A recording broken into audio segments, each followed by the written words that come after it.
Welcome back to the show, everyone. We're going to start this episode off a little differently. The Toledo hockey family suffered a loss over this past week here, and we wanted to make sure we gave our condolences to the hockey family and the family. But I'm going to pass this over to Travis here to say a few words. Yeah, obviously a tough day Sunday. Dennis Seymour passed away after, I believe it was a 2-year battle with cancer. Just a incredible human being. Season ticket holder since 2009. Took hundreds of thousands of pictures of fans, warm-ups, during the game, everything. Ran like the booster club and raised $10,000 that went to the suddenly employed walleye players in 2020 when the COVID pandemic happened. And he just, he always had a smile on his face, pretty much, like everybody else had, like all the specialty jerseys, it seemed like. I remember going to my first game because I used to sit in the same section in 117, and I was always like, man, who's the guy with the camera? And it's just amazing, like the passion he had and how much he loved the game, and not the game, just the city and the fans and everybody. I mean, he was just a great human being. So condolences to his family, everybody that was good friends with him and family with him, and ultimately the whole fan base and the organization. I mean, they did an incredible tribute to him before the game, which I was so upset I didn't get to see Sunday, but because I was late, but I did get to see the video, and it was well done. The organization did an incredible job. Yeah, thank you, Travis. And yeah, we do pass along our condolences to the family, friends, and everyone who knew Dennis. We didn't know Dennis personally, but just from what we've seen posted, seemed like an amazing person who loved the city, loved the team, and just loved to be around everybody. And I think Mark Monroe had a beautiful piece that he posted on Twitter there where, he's always taking pictures of everyone else. So he shared some pictures of him, and it was very well done by him as well. I love what the team did. Just the usher, they put a little memorial where his seat was for him for the game, and hopefully that stays there throughout the season. I don't know what the rules and regulations are on that, but hopefully they continue to honor him the way he needs to be honored, because this guy's been in the news. We weren't able to meet him, but I know, like, when he be able to raise all that money for the Toledo players during COVID, like that was a huge deal, and it was a huge. It was very much appreciative for the players, and that community there is so tight and so close, and it's definitely a big hole that he's left there. Yeah, definitely. So we'll start the episode with a moment of silence in honor of Dennis, and then we'll jump right into the show.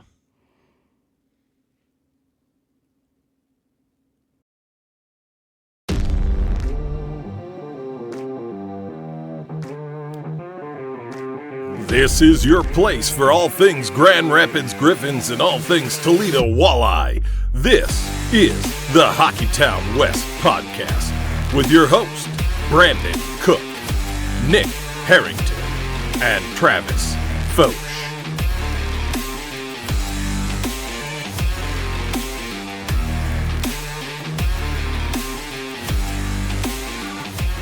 Welcome back to another episode of the Hockeytown West podcast, your source for everything Grand Rapids Griffins and Toledo Walleye hockey. I am one of your hosts, Brandon. And I'm Nick. And I'm Travis. We are back with another Toledo Walleye update. That's right. Every second episode of the week is always fully devoted to the Toledo Walleye, updating you on everything news-wise and the past few games they've had. But before we dive in, Travis, man, how you doing? I know you have a crazy stretch of work coming up, so this is like your last little bit of free time before that comes up. Yep. Forever behind the wheel of a vehicle is my story of my life right now.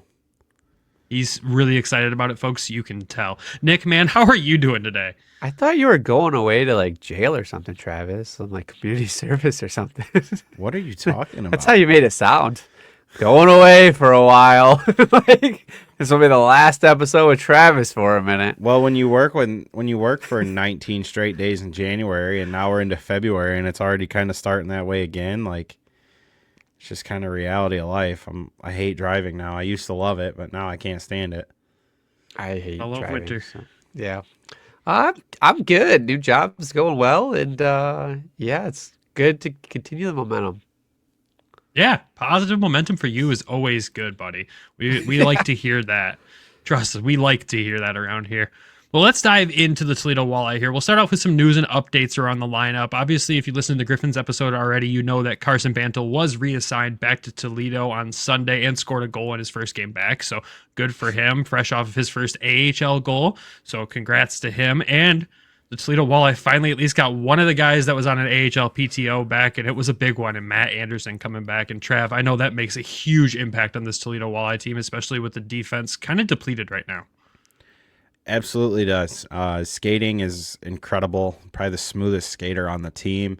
He jumps up into the play. When he does, he's such a good skater, and he's so fast that he gets back into the right position on defense. Just a great player, and it's kind of shocking that for whatever reason he's not getting these looks in the American League. Me and a buddy were talking about this on the way down to Oxford, which why he hasn't gotten in like a few games when he's been recalled up there just doesn't make sense to us. Where was he? Utica. And he didn't play? I think he played one game. How long was he It's out so for? weird. Like about at least three weeks, maybe longer. Why'd they do that? They do it all the time. Sucks. I mean, we still have two guys on PTOs right now in the American League. Grant Gabriel's still with Cleveland. Even in the times we've seen Cleveland play at Grand Rapids, we haven't seen Grant on the ice. And you got Lewandowski still with Milwaukee, too. And I guess that question will get answered this weekend if we see him, because the Griffins go to Milwaukee. So maybe we'll see him on the ice. And if we don't see him on the ice for those two games, we'll come back next week, and I'm going to sit here and yell at the Milwaukee Admirals for about 10 minutes, telling them to give us our guy back. Even though I know they don't listen to us. I don't think they do. If they do, it's weird. But anyways, outside of that, though, no other lineup changes. Chaz Redekop still out with injury as well, and Colin Sawyer is also out. No changes there, no updates there, right, Trav? Nothing that I'm aware of now. It's unfortunate. Other news for the Walleye, though, who else but Brandon Hawkins ends up as the ECHL Player of the Month for the month of January. Congrats to Hawk, the human cheat code, as Travis has dubbed him. An incredible month for him, and another huge honor to add to his list of honors that he's gotten in his career already. Yeah, it's silly, right? I mean, I feel like, well, when you win the MVP, you're pretty much on a pace to, or an expectation really, to have that as like the goal, it seems like. But you know him, he's just going to say it's an extension of the team. Always. Such a humble guy, right? He's on a good start for this month, too. Yeah. He really is. We'll get into that here in a little bit. And then the last thing, it's not really news or updates around the Toledo Walleye, but Travis, you got to do something pretty cool over the weekend with a former guest of the show that goes back to the Toledo Storm series we did over the summer. And if you haven't checked that out yet, check out the playlist on YouTube. There was, 6 episodes that we did with former players from the Toledo Storm, from the championship teams, you know, anywhere from the guy we're about to talk about all the way to Chris McSorley. It was a wild, fun series. So if you haven't checked that out yet, please go back and check that out. The interviews, some of them are all time. Like the stories we got from those guys were absolutely unreal, especially for Nick and myself who weren't around for the Toledo Storm days, and getting to learn that history through it was wild. But Travis, tell us about what you went and did this weekend. Arizona State was in Oxford, which is where Miami University is in Ohio. And it was kind of just like a spur of the moment decision to a point. I had to kind of check the weather, and went down with a buddy of mine that sits behind me at every game, my buddy Brian. And we met with Alex Hicks before the game, talked to him for about a half hour, and then went and watched the game. Great game. ASU's a really good team. Like they play incredibly fast. They can manage the puck really well. They can score, they can skate. I mean, they dominated that game, and Miami's not very good. You look at their record, they've only won 2 games all year, but it's like, yeah, it's rough. But Miami's rink, though, unbelievable facility. Like, I was like telling Brian, I'm like, dude, this place is incredible. Like, who wouldn't want to play here? Like, if you're getting offers there, I would go play there. Like, can't imagine. And I've only been to a couple college arenas, but like that one was incredible. Yeah, from the pictures you sent us, it looked unreal. But it was super cool that you got to go hang out with Hicksy and talk to him. And Well, I believe you got your Alex Hicks bobblehead signed by him as well, and all that. And that's a cool story there. But just another friend of the show at this point, and especially from that Toledo Storm series, being able to reach out and talk to a guy like that is such a cool thing. And I love that for you, being the team you grew up watching. Like, that's just so cool. And hopefully next year he gets a little closer to Grand Rapids, and we can go catch up with him and catch Arizona State in action. There's a good possibility. We might have some information, but there's a good possibility. Yeah, there is. But anyways, that's awesome, man. I'm glad you got to go do that. But let's dive into these Toledo Walleye games here. We have 3 games to recap for everybody here over the weekend. What a nice little 3-3. One at home, one on the road, and one back at home. So let's dive into the first game here last Friday. Division rivals, Fort Wayne comes to town, and it's always a good time when these two teams face off against each other. Like, the games are always unreal, and this one was nothing short of unreal, because a nice close game, and the Toledo Walleye win this one 4-3. So Trav, kind of break down this one. I know you missed part of this game, but just kind of run me through it, what your thoughts were. So it's kind of funny. I was there. You're there and you were watching the game, and then you get called to work. And I missed basically every goal after Spezia scored. So Spezia gets them on the board first, and then I get a call from work, and it's, okay, I'll be there. So I leave, and from the minute I left my seats to the minute I got to my car, Fort Wayne scored twice. And Brady texted me, and he's like, I told him I was leaving. He goes, well, you're not missing much because it's 2-1. And I was like, what do you mean it's 2-1? It was 1-0 when I walked out of the building like 3 minutes ago. He's like, yeah, a lot just happened. And then like second period comes around, and that for whatever reason, this team plays so well in the second period. I don't understand why, but Brandon Hawkins, similar to a goal he scored a couple weeks ago, I think it was the Red Wings mashup night, like basically standing on the goal line and went 5-hole. And then Hayes gets his first with the team. Great shot to make it 3-2. And then the goal of the night, Hawkins in the third period to make it 4-2. I mean, we got to kind of talk about this one because this was just disgusting. This was silly. The one thing I'll say, though, before we talk about it, it was actually Hayes' second goal or the season. So it was his first with the team, but second of the season. Yep. Yeah. But this Hawk goal, like, you've dubbed him the human cheat code for a reason. Like, the guy lives up to it. Again, we've talked about it a million times in the show. His shot is unreal. It's NHL caliber. Goalies that have faced off with him have told us personally it is a wicked shot to deal with. But this goal, like, it's not the shot. It's the moves. To be able to pick it up and put it over the goalie's shoulder backhand like that. And so close, and like, you're basically from a near impossible angle. Like, you walk the goal line and just put it on your backhand and just like roof it. I'm like, I didn't see it initially. I didn't see it until like 3 hours after the game was over. So I'm sitting there and I get home from work and I'm looking at it and I was like, did he really do that? Like, I was like sitting there. I'm like, no way. Right. So then I see the reverse angle and I'm like, okay, he did that. And then I'm sitting here thinking, I'm like, man, I can't think of maybe 4 or 5 players that could maybe do that in the world. Like, seriously, like, and that's not just me saying that. That's just a reality. Like, you think of the best players in hockey, you're like, Austin Matthews probably can do that. Like, you're thinking, like, who else in the world could do that with that, like, ease? Not many players, man. It's insane. So, again, just a great night for him. And both his goals were scored below the faceoff dot.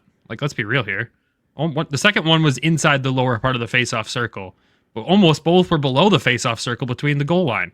Like, it's insane. So, heck of a night for him. A 2-goal night there. His 23rd and 24th goals of the season. Tyler Spezia, goal and 2 assists as a 3-point night. That was a weird play itself. I don't know if you've seen that. It was. Like, Anderson, I think, was trying to shoot the puck and just, like, whiffed. And the puck just slow motion goes across the crease. And Spezia's, like, basically behind the net and grabbed it and went back around the post and, like, tapped it in. I was like, because he was behind the net when he scored. And I was just like, oh, this is great. We're off to a great start. And then my phone rings and I had to leave. Yeah, I know. That's the part that sucks. But a 3-point night for Spees is always something that we love to see. Smerrick getting 2 points in this game as well, 2 assists there, both on the power play. Things we also love to see. Carter Gylander, heck of a night for him. Yes, he lets in 3 goals, but he faced 41 shots. And that's like something he's dealt with a couple times this season. He's had a couple performances like this where he's got to face 40 shots. But going 38 out of 41 is a pretty darn good night. It is, and I'll tell you what, I think Fort Wayne's getting sick of playing this guy. If you think back a couple weeks ago, he was like 44 for 47 against these guys, and you just got to be like thinking as a player, you're like, we got to go against this guy again? Like, he stifled he stifled him a few weeks ago on the road, and then he comes home and does the same thing. Yeah, I mean, that's Pat Mikish's recipe for success there. Oh, Fort Wayne's on the calendar? Carter, you're going. It's unreal, man. But just overall, a great game for the Walleye here. When you look at the stats behind it, like I said, 4-3 win. They do get outshot 41-34, but they still put up 34 shots on goal. Power play goes 2 for 3. Penalty kill, not the best night, going 1 for 3, but as long as your offense can back it up, I guess it's okay to have nights like that. If you're going to have an off night in the penalty kill, luckily the power play can offset it, right? But just, again, when you're playing a division team like this, and Fort Wayne's a really good team, it's great to have nights like this. It's funny. Last night we were talking about 4-point swings. This division's like, at one point it got pretty close, and then they kind of gave themselves another buffer. When you win this kind of game, that's a big 4-point swing with how well some of the teams in the division have been going. So just one thing I wanted to point out. Yeah, the Central Division in the ECHL is really starting to find its way to become kind of a powerful division. I mean, honestly, a lot of the teams are starting to figure things out. I mean, even you look at Cincy, who we're going to talk about next, we made fun of them in the beginning half of the season here with how bad they've been, and they've really found their way lately, 5-2-3 in their last 10 games. Like, if the whole division is going to perform like this for years to come, this is going to be a fun division to watch every single year. But it is good to see Toledo give themselves that buffer and continue just to run away with the division, essentially. Not that it's a clear runaway, but it's starting to feel like it sometimes. Any other thoughts you wanted to add to Friday's game, though? Not in particular, no. Nick, do you have anything you want to add in that game? Just crazy, phenomenal highlight reel goals. We've been looking, we've been waiting. And then he goes back to back in one game with them. Like, it's just incredible. Like, I remember you telling me when we were at the Griffins, like, you're like, Hawk did this. I was like, okay. And then when I saw it, I'm like, oh, snap. Yeah, that's okay. That's not where I thought you were telling me that's where that shot was coming from. I thought you meant on the opposite side of the face-off circle. So to see both, and I'm watching them both while you guys were explaining them, like, just absolutely insane. Like, you don't see that very often at all. In the NHL, the AHL, I mean, you only see it in Toledo. Yeah, man, he's a special player. We've known that for a while, and I'm glad to see as more folks that, haven't paid attention to the Walleye and started listening to the show, and we've talked about these players. People are starting to catch on, and you see more and more talk about just how good Brandon Hawkins is. Not that I'm tooting our own horn saying that's because of us. He's doing it himself, obviously, but I do love to just see more and more recognition for this player because he's, one, just an incredible talent, and two, a great guy. Honestly, one of the best friends of the show when it comes to the play in terms of players that we know right now. And yeah, just seeing stuff like that, it's just ridiculous, dude. Just absolutely ridiculous. I mean, when we shit talk, I mean, he does do well. He does do better. So it is a little bit of us, right? I think that's more you two because I'll never do it. I mean, you have to deal with him more than we do. You have to see him after every game. Oh, and we'll get to it on Sunday because he gave it to me hard for like not being around, and I had to like explain myself. That was my first reaction when I saw the 2 goals. I'm like, he's going to give Travis so much crap for not being there to interview him the night he does stuff like that. Like, just absolutely ridiculous. Anyways, moving on. Let's move on to Saturday's game here. Got Cincinnati coming to town, and like I just mentioned, a team that, you look at them at the beginning of the year, you see them on the calendar, you go, oh, easy dub, and they've really kind of figured it out as a team lately, so this is in no case going to be an easy win, and it wasn't. This was a battle for the Walleye here. They start off the game, no goals in the first, get to the second period. Who else? Brandon Hawkins. It's his 25th of the season from Tyler Spezia and Trenton Bliss.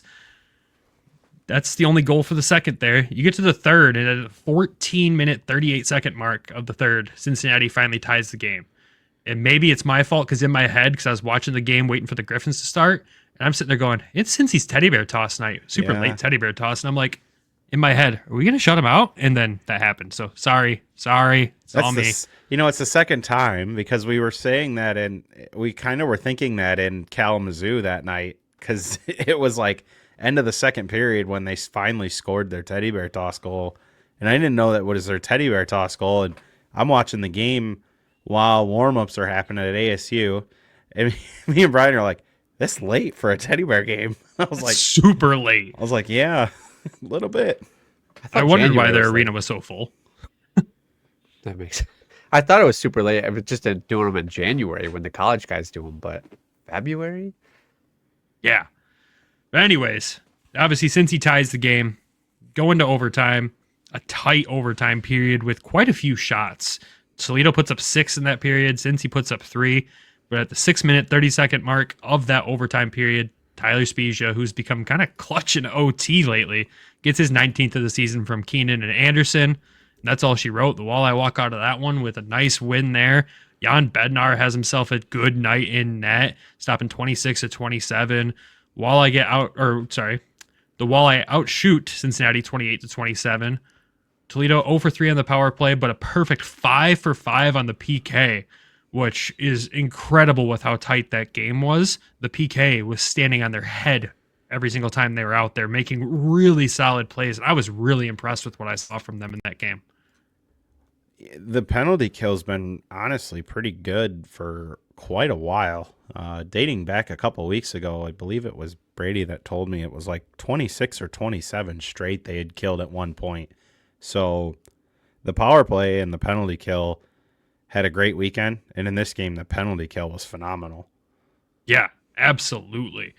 But, again, these Central Division games, playing Central Division opponents in this tight division, you just love seeing those come out with a win. Yeah, you gave Cincy a point, but after, they've had some ups and downs recently. To start this weekend off with 2 wins, you got to feel really good going into Sunday's game.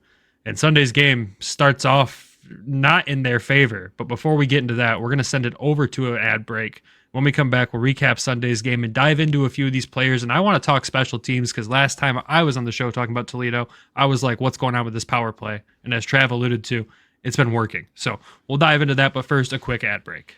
The 24-25 NHL season still has that new car smell, and the action is heating up at DraftKings Sportsbook, an official sports betting partner of the NHL. It's super easy for first-timers to get started at DraftKings Sportsbook. Try betting on something simple, like picking a team to win.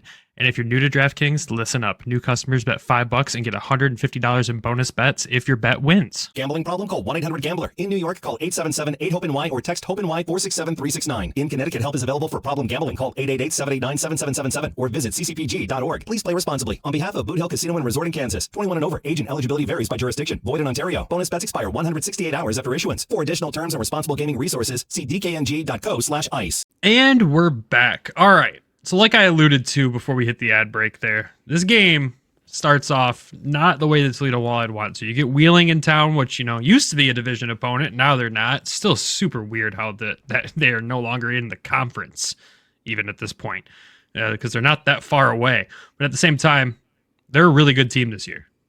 Like a really, really good team. They are very good this year. And they played the reigning goaltender of the year in this game. Yeah. So you go into this one and it starts off, like I said, not great. The first period, Wheeling scores twice. No goals for the Walleye. Just a rough go. Had some good looks, but not really the way they wanted to play. And as Travis said, for some reason, this team is really good in the second period. And they lived up to it in this one. 9 minutes into the second, Carson Bantle, fresh off that reassignment from Grand Rapids, gets his 15th goal of the season from Hawkins and Smerrick. And then at the 14-minute, 30-second mark, Nolan Moyle gets his first as a fish, first in the ECHL. So great for him. Love seeing that from him already. He's already been making an impact on the score sheet, but gets that first goal. Assisted by Spezia and Hawkins on that one. Hawkins already has 2 points in this game. Love that. End of the second period there, game's tied. Go to the first, down 2-0, come out of the second, tied game. You do love to see that. Third period, Wheeling comes out, scores 3 minutes in. You go, uh-oh. And then it's all Toledo from there. Foot on the gas, never looked back. Nolan Moyle, 10-minute 17 mark of the third, gets his second of the game and second of the season, unassisted. Brandon Cruz follows that up 4 minutes later, gets his fifth of the season from Russell and Craggs. The 18-minute 38-second mark, Tyler Spezia gets his 20th with the empty netter from Hawkins and McCallion. Spezia was looking for Moyle on this one to get him the hat trick. He was blocked, couldn't get it to him. You saw the celebration afterwards. Spezia just looks at him, shrugs his shoulders, throws his hands up. He's like, sorry. And Moyle's just laughing, all excited because, yeah, they're going to win this game. Well, Moyle does end up getting the hattie. Wheeling pulls the goalie again with about 24 seconds left of the game. Moyle gets his third of the game, third of the season from Carson Bantle. And he gets the freaking hat trick. What a night, Nolan Moyle. Like, let's just start with him in this game. Before we do, I got to point out one thing. The one goal wasn't unassisted. Oh, it was. They took it off. They took it. They took something off. It was unassisted. That would be somebody. Okay, so that's a change that I was unaware of. But we'll go back, like you said. Here's the thing. He got out of post-game press conferences. So Trav's upset by this. Well, no, I'm not upset. I think it's hilarious that he just like left us on red, basically. It's funny because we were standing there and we're like waiting around. And then Brady's like, I'll go find him. And they were like, oh, he's gone. And then I get out by Kels and she's like, oh, yeah, he left a while ago. I was like, he walked by you? Yeah, he walked out here. I was like, she's like, he was signing autographs, walked by me, and away he went. And I was like, oh, we've been waiting back there for like 15 minutes for him. It's all right. You'll get him next time. He had to go out and celebrate after that one. Because, dude, what a game, man. What a player so far. Like, honestly, we didn't know much about him coming into this. You know, he was in the KHL. He came from the University of Michigan before that, which I was already a big fan of when they signed him. But the impact he's made on this team already is insane. And like you look at this game, Trenton Bliss does leave this game with a little bit of an injury, you know, precautionary. They kept him out of this one. He should be good to go next game. So he ends up on the top line there with Spees and Hawk and fit right in. Like, looked like he belonged there. Everything you could need, right? We always hear next man up. And I think Bliss is fine. Like, I never ask. It's not my position to ask that, I feel like. So, really, you know, he was on the bench. I was hoping we'd come back, but, you know, most support, really. He's out there for supporting his teammates, which makes me think if they were in a situation he was going to go. Like, if they needed him to go, he was probably good enough to go, so it's probably a good thing. But, man, Moyle slots up with Hawkins and Spezia and just has a crazy third period, really. Like you said, I mean, the impact he's made, unbelievable so far, which we'll get into later, how this all has affected the team with the trade and bringing him in. But as a whole, I mean, producing, all of a sudden finds himself on the first line center and takes advantage of it. You think Speech and Hawk were like, let's make this kid tonight. Let's set him up. I don't think he needs to be set up, man. He's got skill. He's got a lot of skill, and he plays the game really intelligently, and he's not afraid to get into the dirty areas. And that's what I've loved about him so far. Well, I'll say this to Nick's credit. Spezia was looking for him on the empty net goal. He definitely was. Well, we were standing down there for post-game, and everybody's like, Moyle. And then somebody's like, oh, you just got to shoot it at that point. And then he did and scored. And then, like, all of a sudden, Moyle's back out there and scores the third one, and everybody was happy downstairs. So it was just a happy group. Yeah, you love that, man. But just, again, another great game, a resilient game from the Walleye. When you start off on the end of last game of a 3-3, man, and you come out of the first period down 2-0, and you're able to come back and pull out a 6-3 victory. This game's a lot closer than it looked like on the score sheet. Let's be real. There's 2 empty net goals in here. Wheeling played a heck of a game. But the resiliency of the Walleye to be able to pull this off and sweep the weekend, it says a lot about the team's character and where they're at right now as a team. It does. And I'll say this too. I even jokingly said to Pat, you can blame me for the first period. I wasn't here. So we shared a good laugh about that. But yeah, I mean, look at who they're playing, right? This is a big game, right? Yeah. Huge game. Wheeling's playing really well this year. They're in the other conference, but you take advantage of a ruckus crowd, really, continuing the sellout streak. And once they tied the game at 3, it was just kind of like the building was into it, and it was like, okay, let's go. Then the Cruz shot from, like, I don't think anybody's probably expecting that to go in from where he shot it from so far along. He's basically standing on the half wall and just fired it. And I was like, oh my God. And I even said to Pat, because Cruz had a look in this third period, he cut across the middle and he's right in the slot with nobody standing in front of him. And he passed it over. I think it was to Banel. And I was like, oh my God, that was his look. And then he got a breakaway and didn't score. And I was like, oh no, come on. Like, it's not his night. And then he gets a goal. And I was like, let's go. And like when we talked to Mark last week, like, man, if he could start to get some goals and gain even more confidence, he's got a ton of assists. So hopefully him seeing a puck like that goes in gives him a little more confidence to shoot. I kind of picked up on, something that Pat was talking, I believe it was with Mark, about is he loves to pass the puck. He's loves to get other guys involved, and maybe seeing like something like that will give him the confidence to shoot it more, because clearly you score like that from distance, you got a good shot. Yeah, I mean, let's hope that kind of boosts his confidence there in his shot and be able to start doing that more. The crowd was great, but they killed off that high sticking penalty on Craigs in the second there.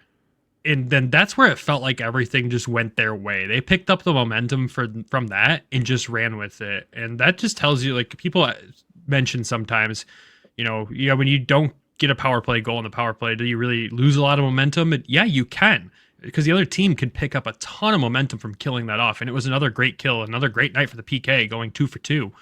And after that penalty kill is just where they ran with it. Yeah, you can look at that as a difference, a turning point in a game, because it gives you some confidence. Like, okay, we didn't fall down to 3. Let's get the next one. They get the next one. It's like, okay, we're down 1. And then Moyle scores that goal from a crazy angle. That probably shouldn't have gone in, but it did. You take the bounces as you can get them, right? You're not going to probably score a lot of those goals, but you're happy when they do go in. And like you said, it changed the complexion of the whole game.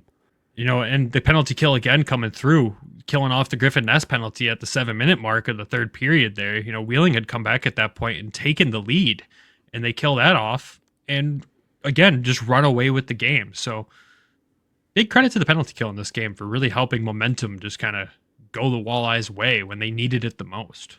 You're 100% correct. And sitting here thinking about this too, the goal we didn't even talk about is Carson Banel's goal. Dude, unreal. That was like, he went full man on that goal, like power move to the net and used his reach, and it was just like, oh my gosh. Like, I think Brian even said behind me, he's like, oh my God. And I was just like, yeah, that just happened.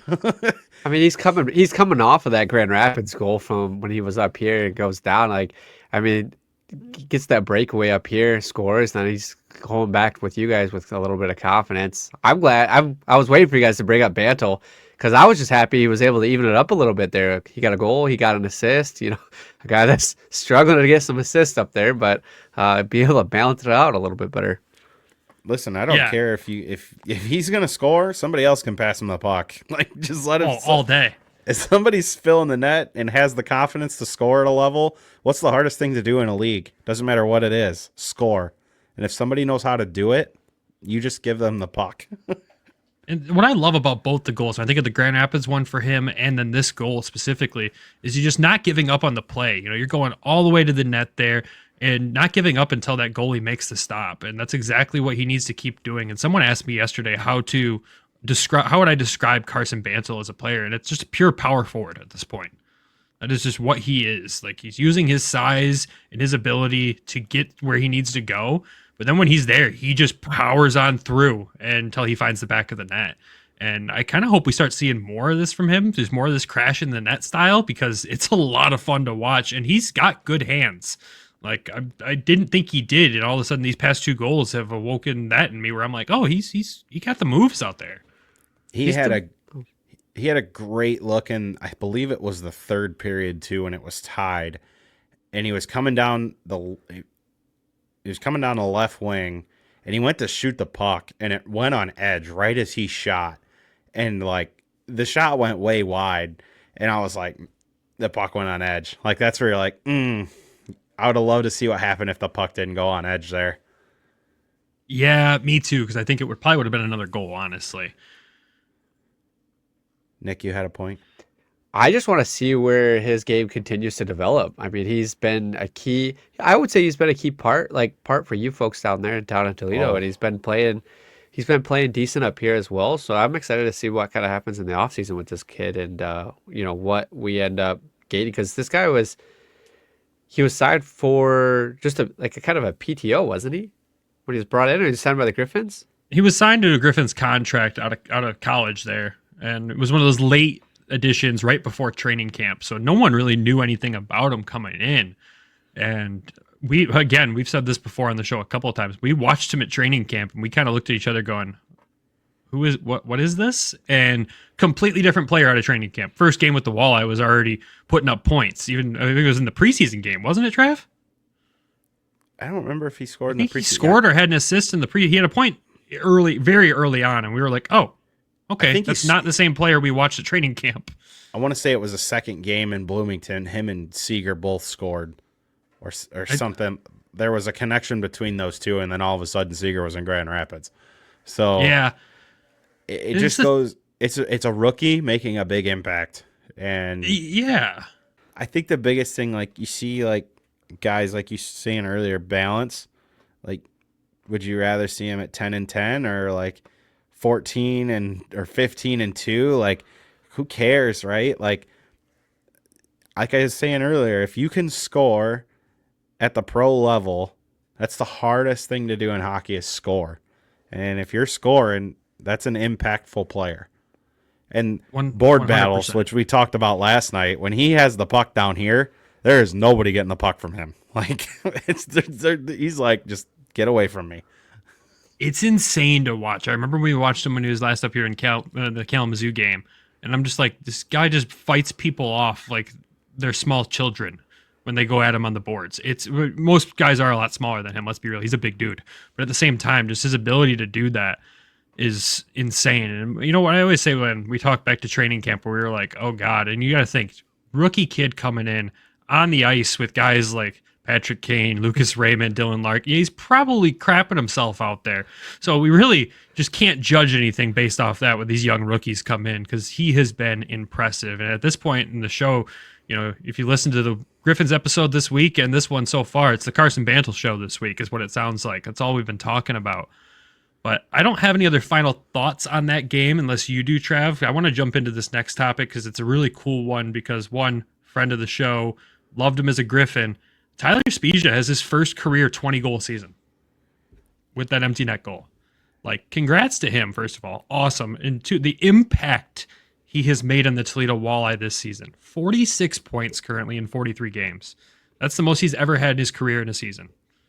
Like, it's insane to watch what he's been doing this season. Well, you're the one that called this to happen. I mean, really, the credit's yours, really.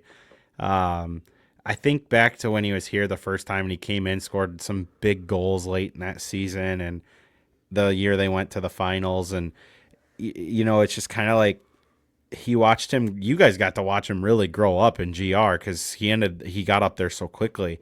So, and you can tell that he played that like bottom six role primarily when he was up there, just with how gritty he plays on that first line up here. Like, listen, he's not 6'6". He's not Carson Bantle height, right? He's, not the shortest player in the world, kind of that mid-size height, but man, he's not scared to go in the corner. I mean, last year he yanked a dude off the bench, so he's got some grit to his game. And I knew he could score down here, and now to see him have 20 in a season, man, I love that for him. He's such a great person. Always says hi to me when he's downstairs. I mean, Sunday kind of was walking and he's like, oh, I got to get all press row here. So just a great human being, great player. You could tell he's just having a lot of fun out there this year.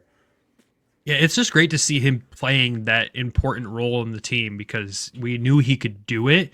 And obviously, with the Griffins roster up here, he was, he wasn't playing every game. He was scratched some nights. He's buried on the fourth line, sometimes getting that third line experience. We loved when he was playing with Amadeus Lombardi up here. He really helped kind of push his development a little further last season. And you look at his last season at Grand Rapids, 45 games, 6 goals, 10 assists, 16 points. And then 43 games this year at the Walleye, 20 goals, 26 assists, and 46 points. Like, just what a season, man. And again, like you said, it couldn't happen to a nicer guy. No, he's an incredible person. I love that guy. And I do love the grit that he did learn playing those bottom line minutes up here because it's really helped him be able to push everyone else around in the ECHL when he's on that first line. They're going up against a guy who's got the skill on the offensive side, but he can also push you around and get under your skin. And I think that's a real big advantage for him right now. Absolutely. But yeah, it may had to make sure Spees got his flowers on that one. We've talked already about Nolan Moyle. I want to talk about just his impact overall. You wanted to dive in more to that trade. I just want to talk about this player more because I'm so excited for what the Walleye might have stumbled upon here. It's this whole thing, the way this all came to be was so crazy. Everybody had like the initial freak out when we seen a specific statistic that came back with Russell. But honestly, Russell's been great for us in the role he's playing. He's playing first pair of minutes most of the weekend, I think. And then you add Moyle, who's got 6 points in 7 games and is a +3, and Dornbach, and where he went, he's got 5 games and 3 points. So it's kind of like a win-win. I feel like we got a defenseman we needed. They got a forward they needed. We got a forward via basically free agency. And it's just worked out great. And Moyle's just fit right in. Kills penalties, first power play, like you name it, he's doing it. And clearly, if somebody were to go down, he can move up in the lineup and he could play in every situation. So a home run find so far by the scouting staff for the Walleye. It's funny when you look at his elite prospects profile and you go back before his time at University of Michigan and you see USHL Green Bay Gamblers with Pat Mickish. It's just crazy how that works. But Moyle, 6 points in 7 games, 3 goals, 3 assists. He's already tied the amount of goals he had in 40 games at the University of Michigan in his last season. It's crazy to think about, right? Like, it's insane. His best season in his career so far was his last season in the USHL at 45 points in 57 games. And then didn't get into double-digit points other than one season at Michigan and one season in the KHL since he left Green Bay. And which now is so bizarre, right? Like, it's so weird. It's so weird how that kind of thing can happen. You go to a different situation, like you go to college and maybe you're not playing the same role you played when you were in junior, and then you adapt into that. But, he was a leader guy, wore a letter his final 2 years at Michigan, was the captain at Michigan, goes to the KHL. Listen, nobody really knows what's going on over there with that league. Nobody knows. You're lucky to get anything out of that league. And then he comes back home, essentially, to the States, and, man, he's got to be so happy with where he's at right now and how well it's going. Yeah, and my question to you, just based on, the 7 games we've seen, it's really early. Do you think that production's sustainable for him if he's playing like this? I think so, and I think what this could do is kind of, I was talking about it last night, could ultimately open up and, like, find that scoring touch maybe that Griffin Ness had earlier in this season, where he was scoring almost every night. And then that helps when they have Keenan with him, too. So you have, like, the locker room, like, the guy that always seemingly, when there's a new guy on the team, you hear Keenan's texting him right away or so on and so forth. You got a leader you got a core 4 player, right? Not to use the Leafs term of the core 4, but really your core 4 here is Hawkins, Bliss, Craggs, and Keenan. So you got one of your leaders that's wearing a letter with him and Ness. So a new face and a rookie with a guy that's been in this program for a while. So it's got to be almost like just a easy transition, I would think, and it seems to be going great. Yeah, I'm loving what I'm seeing so far. just in the few games I've gotten to watch with him playing. Now, we can't, go through talking about players, obviously, without talking about Hawk, right? We talked about the game and the goals he had over the weekend, but a 6-point weekend for him, 58 points now in 45 games this season, 25 goals, 33 assists. Just what a weekend for him and just what a season so far. And it's crazy, too, because if you think back, he went through that stretch where you called him out. And, imagine if he had... If he didn't do that, Right. If you think about it, if he stayed as hot as he was, and now he's hotter than a firecracker. So it's just man, you're talking 100-plus points possibly, and he still could possibly achieve that with how hot he's going right now. You think he gets it? It's gonna come. It's gonna be close. It's gonna be really close. And did I just hear you challenge him for 100 points this season, Trav? Listen, I'll never be shocked at anything that man does on an ice sheet. You'd have to look, Brandon, how close it was last year. I know it was pretty close. To 100 points? Or yeah. what? Yeah. Last season, Mr. Hawkins had 93 points. And he was injured for a little bit, wasn't he? No, he missed one game, and it was the last game of the year. Yeah. So and I don't think he would have. I mean, he could have put up enough points to get that in that game. Who knows? You can't ever count him out. But do you know off the top of your head what the assist record is? I don't. I want to say it's in the 60s. 33. And if you remember during our in-person interview, I asked him if he was going for it this year. It's doable. Man, it's doable. If it's in the 60s at 33, it's very doable. I think it's in the 60s. I want to say it's 68. Is that a Toledo record or the ECHL? Toledo. So his name's at the top of two of the leaderboards, two of the three that they have in the rink. And I think he even said that would be a tough one because Bursch could really pass the puck. Not that Hawkins can't, but it's hard. It's kind of hard, right? You got such a good shot. Sometimes it's got to be hard to dish it, but you know what I mean? When you've got that kind of weapon, you kind of got to use it, right? 68 is the record. There you go. Good job, Trav. Try. It is hard when, like you said, when you have a shot like that, but I think he underestimated how many assists he'd be getting off his buddy Tyler Spezia. So, well, we can't forget Bliss either. Well, yeah, there's that too. That line as a whole has just been incredible. So they're really living up to that Hansen's name. Yeah, they really are. It's funny. Man. I've heard it around the arena a couple times, so it's starting to make its way around. It's sticking. I mean, the human cheat code nickname is officially stuck, thanks to you. The Toledo Walleye admin gave you that shout out on Twitter the other night, which was cool. Appreciate you guys. That was fun. Yeah, she's great, man. She cracks me up. She the tweet on Sunday was hilarious too. Which the post game country roads take them home. Yeah. That was elite. That was the elite caption there. So well done. Yeah. Heck of a season by Hawk so far. And obviously we'll continue to probably talk about him a lot more throughout the season, but I do want to see if he can challenge for that assist record now. I'm going to keep an eye on that now going forward just because we had talked to him about it once. Anyways, let's talk about goaltending because these two goaltenders have been freaking outstanding for this team. Mm-hmm. Some teams you're like the goalie, he's got to go out there and just give the boys a chance to win.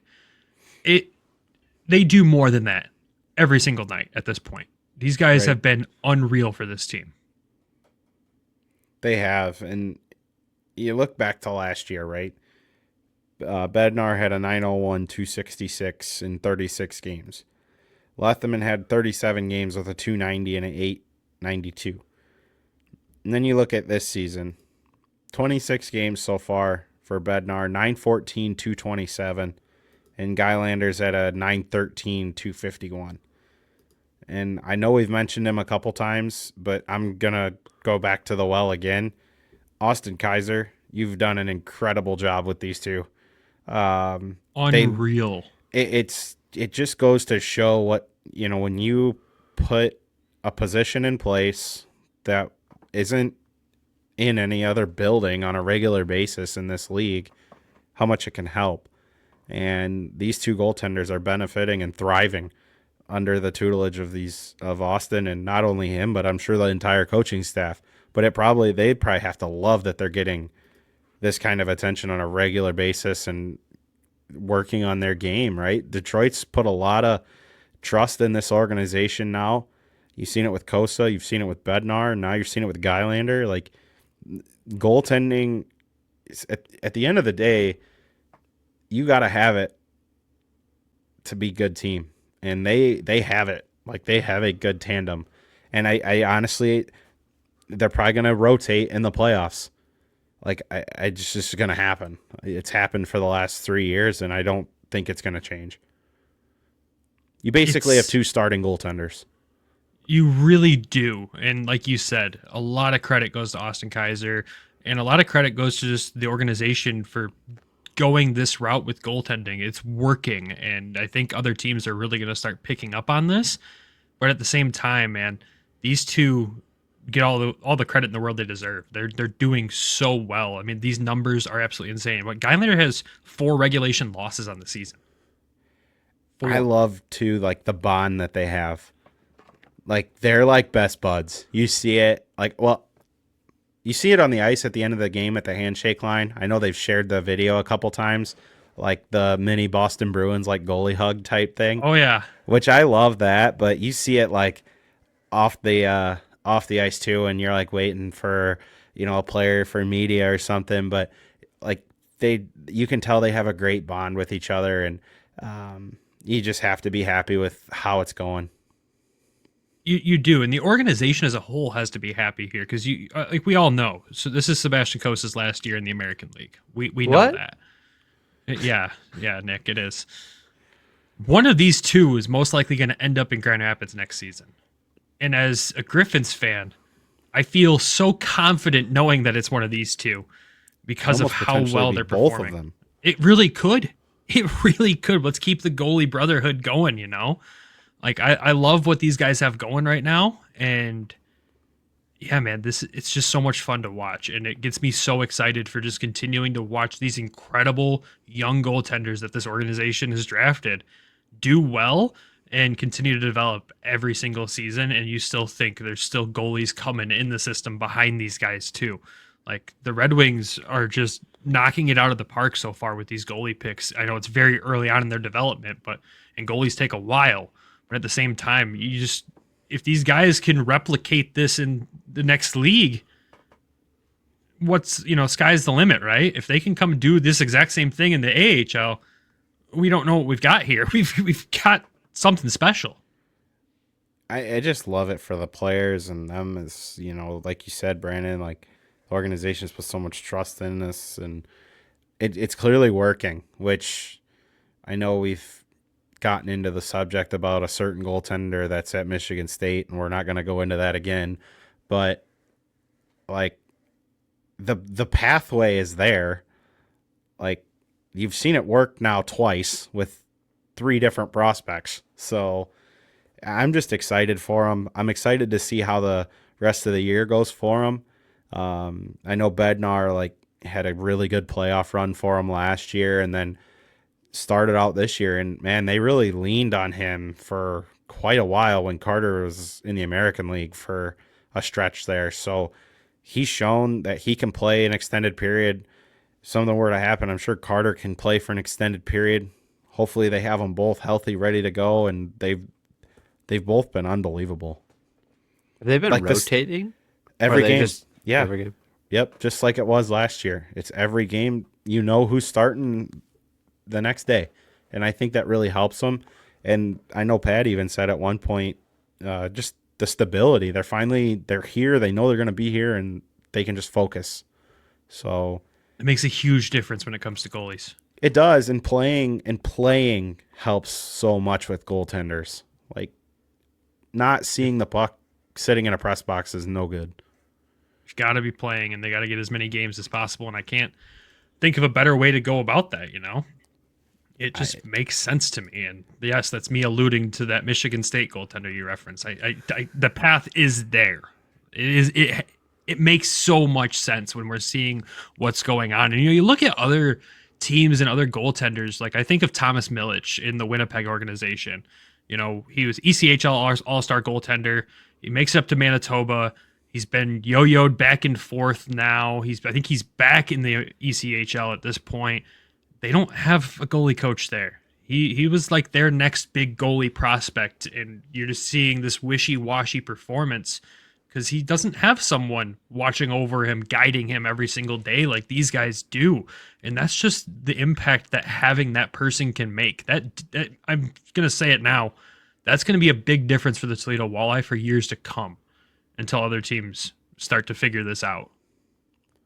You're definitely starting to see it, though, from more organizations. Yeah. You're seeing a lot of guys come in here that, were former draft picks of their parent clubs. So it's definitely I'm a saying trend. that they just don't have a goalie coach that is there to, take I care of think them, and that's I still think a that huge difference. That'll probably take off the more that this continues to trend in the way that it has. Which is great for goalie coaches, just more opportunities out there, right? But I'm glad we had first dibs and got the one we got. Oh, absolutely. I got to talk to him the other night for a little bit too, and just like, man, unbelievable what you've done with these two. And even Gage, I haven't checked in on him lately, but he was here and he's a part of the organization still, even though he's not with the Walleye or the Griffins. He's still under a Red Wings contract. So just another tidbit of information. You said that. I'm going to pull his stats up for you. It started off great. You bring up Gage. He's still with Reading, obviously. 3 games played now. 2.72 goals against, .916 save percentage. 2 wins, 1 loss. And a shutout, wasn't there? I think his first game was a shutout. I thought. No, he let in 24 one of in that 25 in that game. Yeah. But again, that goes back to Ace. Ace worked with him on a daily basis for a considerable amount of time. So it just shows that, look, this process works. Yeah, and even Ace said in our interview with him, if you haven't seen that yet, you can find it on our YouTube page. Go check that out. It was a great interview. He was so much fun to talk to. But, he said with us, with his situation, it's weird. But with him, he's just coaching him up to be ready for when that opportunity comes. And clearly was doing a great job with that because he was game ready. So good to see him still doing well out there. Like we said, his situation was weird, and we hated it for the player himself, having to sit there and just be in limbo. And now he's getting games in, which is great. But yeah, man, just great guy Austin Kaiser is, man. Last topic we have just around the team itself, special teams. Like I said earlier in the episode, last time I was on the show, I was kind of calling out the power play. There was like 3 or 4 games with no power play goals there. And this weekend, a fantastic weekend for special teams overall, but it's really good to see that power play start to get consistent. And Travis, besides the addition of Moyle, have you noticed a difference on the power play? Are they trying different things, or is it really the addition of one guy really changing this up? I don't think it's really addition of anything. It's just some go hot for a while and some go cold. And I think when you were on and we talked about it, it was a little bit of a cooler stretch, and all of a sudden they're right back to where they've been. So just a credit to, having good players and 2 good units that can score, really. I mean, you say cold, that streak was ice cold. I think it was like 1 for 14 or something when I had talked about it there. That was pretty cold, but we know more about colder power plays up here, trust me. But yeah, it's good to see that stuff going really well down there. And that penalty kill, like you said, it's been good for a while. And something about the 2 minor league teams for the Detroit Red Wings, the penalty kills are really solid for both teams, and they have been for pretty much all season. I just want to say, while we're on this topic, Toledo has the number 1 power play in the league. Heck yeah, they do. That's a lot of free chilies right there. At 25.2%. So they're 0.2% above Norfolk right now. Wow. And PK-wise, they are 7th at 83.3. So they're going well, special teams. I mean, you got to win the special teams battle a lot of nights to win games, and they're doing a good job of it. Impressive, man. Impressive. Well, that's all we have specifically for everything related to the weekend and notes there. Just an update on the standings when it comes to the ECHL Central Division. Like we've said, the Toledo Walleye have taken a commanding lead in that division there. 64 points in first place. Fort Wayne right behind them at 53 points, tied with Iowa, who also have 53 points.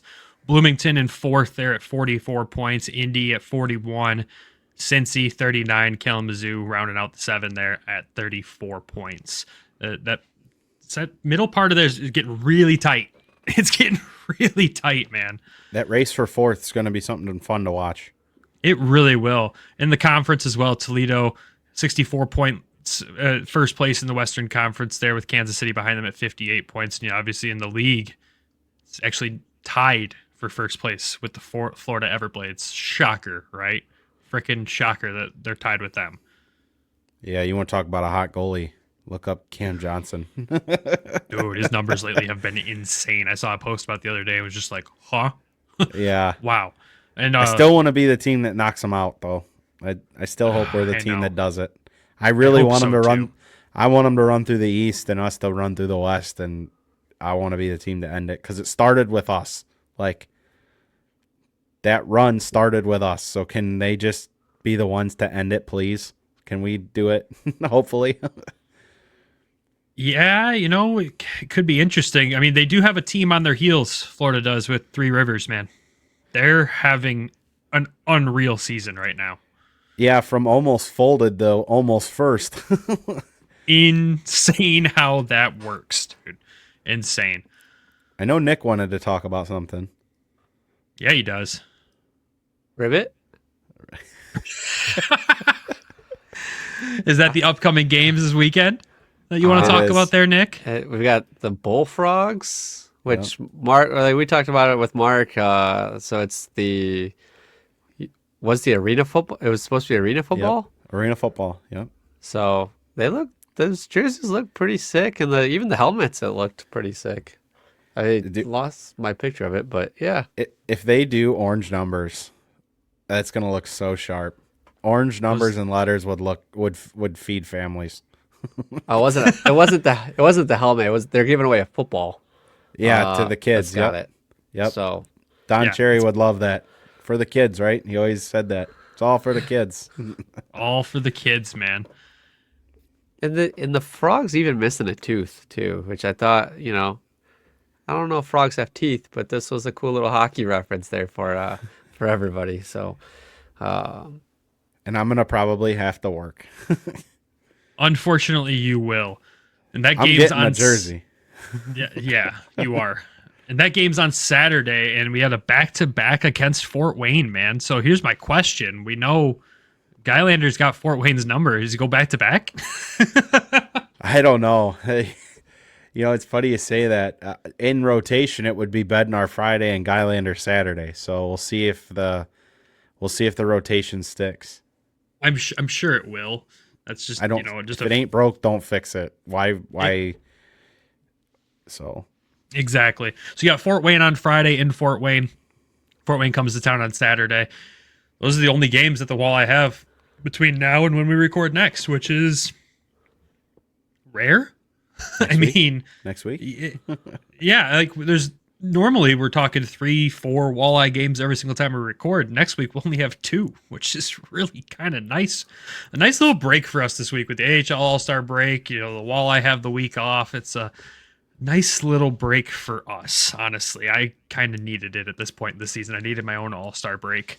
But I don't have anything else to add for this episode unless you boys have a random topic you're going to derail the show with at the end here. Nick? No, I'm being good tonight. Short, sweet, to the point, and nothing crazy out of me. I had some crazy statistics up, but they're gone now. But I'll give one bit of crazy news. So Nolan Moyle, I looked at who he played with in Michigan, and he played with like Hughes, McWordy. He played with some good players down there. So it was surprising to see that he didn't put up a whole lot of points. Maybe they just, fourth line guy at that time with Michigan, but I don't know. Maybe we'll have to get him back for dodging post game and maybe get him on the show at some point here. Talk about some of those guys with Michigan. I think that'd be a fun one. Fantilli was on there. I'm trying to think of the other guy that was on there too. I wonder if he was on the team that played Guylander in the tournament. Remember when Michigan had to play Colgate in the first round of the tournament the one year? I'm sure Guylander remembers. Yeah, I didn't go through all the rosters. I just picked his last season because I was like, well, this is probably his most productive. And saw a lot of those big players. So I mean, it's probably something you got to ask him in post game. So Moyle was on the team that played against Carter Gylander. Carter Gylander, yeah, and Nolan Moyle. There it is. He had an assist in that game. Yep. All right. He's automatically got to be a guest of the show now. We've got to talk about that one with him. I want them both side by side. Actually, I want to break down that game. I never mind. I don't want to bring that up for Carter. I don't. That might be the equivalent to bringing up Brett Hull and Dominic Oshik on the 0-2 wings when Hull scored the goal that shouldn't have counted. I mean, I think that one's a little bit heavier than getting pumped 11-2. 11-1. 11-1. So, yeah, maybe Moyle owes this one after dodging post game after a hat trick. Carter's probably gonna yell at us now. Yeah, way to go, boys. Anyways, hey, he's in much better hands. He's got ace now, and he's on a roll. So that's all that matters. That's what matters. Absolutely. Anyways, that is where we will wrap up this episode. Thank you, everyone, for tuning in. We hope you enjoyed our weekly update of the Toledo. We hope you enjoyed our weekly update of the Toledo Walleye. Like always, our Griffins episodes are the first episode of the week. Our Walleye episodes are the second one. So if you're looking for the specific one, that's when you'll find them. We don't have set days for them yet. We will have a set posting schedule coming up here soon, which we'll announce and tell everybody about, and actually have set days where things come out, barring Travis's fun work schedule and maybe mine too. You never know. But Travis's is more chaotic. But we will announce that here shortly. Of course, that gets announced after football season. It's kind of a coincidence that we like to watch football on Sundays instead of recording. Anyways, only a couple more weeks for me, hopefully.